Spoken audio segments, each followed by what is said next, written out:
that the ACCC has launched legal action against Coles and Woolworths. And the supermarkets are now scrambling to try and gain back the trust of customers.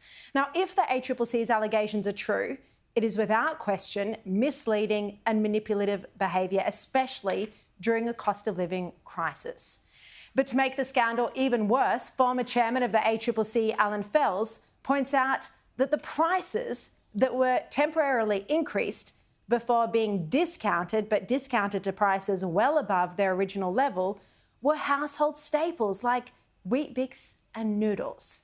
And I'm pleased to say that the former ACCC chair, Allan Fels, joins me now. Allan, thank you very much for your time this evening. Now, what is Thank you, Sharri.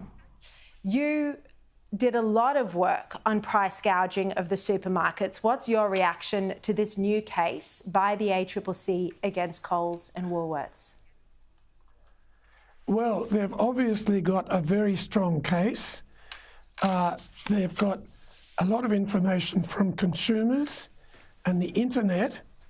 And then under the law, Coles and Woolies, having made their claims about discounts, have to be able to substantiate them. I don't think Coles and Woolies will be able to come up with any evidence that is helpful to them. On the contrary, the opposite. To me, it's a rather clear breach of the law, likely to be upheld by the courts and likely to result in high fines. Now, if it is, in many cases, it was obvious to consumers that this practice was happening, how is it possible that Woolworths and Coles directors, senior managers wouldn't have known about this? Do you think that this is an issue, that there should be scrutiny on what they knew? Yes, that's a very good point. As you said, if consumers knew about it, if you'd look up the internet and prove it, I would have thought any director, any senior manager worth their salt would know about it. I mean, as a minimum, surely they would have asked, hey, we see all these big down, down, down price campaigns. Are they affecting our profits or not? And it seems that they didn't, because they weren't really reducing their prices. So and the behaviour went on for well over a year, probably much longer. It was systematic. It was across numerous product categories. So it's hard to see how senior executives and indeed members of the board didn't know that this is a standard illegality under the consumer law. It's mentioned, even if you do high school consumer law, this is one of the behaviours that's cited, often false discounts. Do you think there should be some accountability for them personally if it's found that they did know?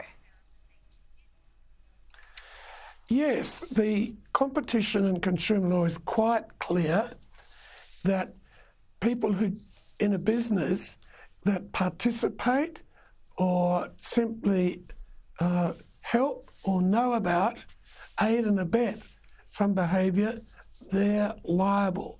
So I think consideration should be given to taking out liability in the form of fines and so on to individuals who were knowingly involved, no matter what their level in the business.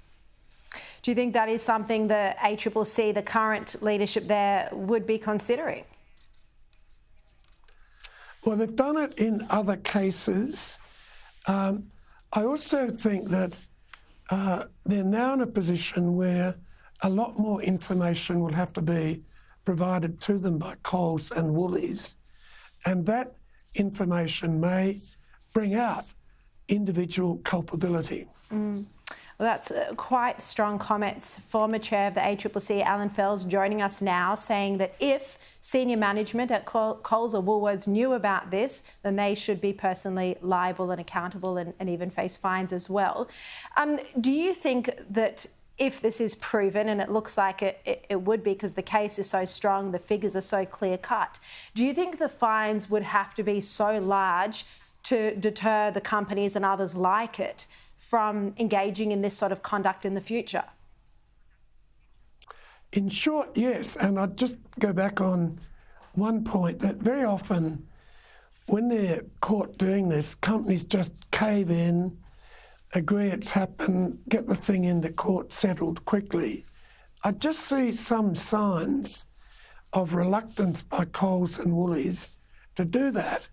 And I suspect it's not because they're worried about fines, but because of individual liability. The top people probably very unwilling to just walk into court with that around their neck. But on your bigger point, I think it's obvious, if the claims hold up, that there will be very large fines for the businesses, because the businesses tend to regard it as a cost of doing business. We're going to do something very profitable. There's a low cost, low probability of being caught, and the fines aren't that big. So our calculus is it's worth taking the risk.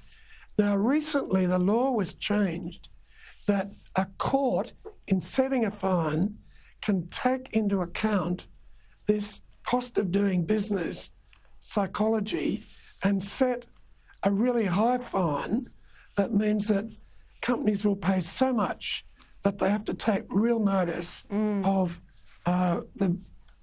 breaking the law. Yeah, and they'd have to change practices, so potentially hundreds of millions of dollars, presumably. Allan Fels, really appreciate your time and insights tonight. Thank you.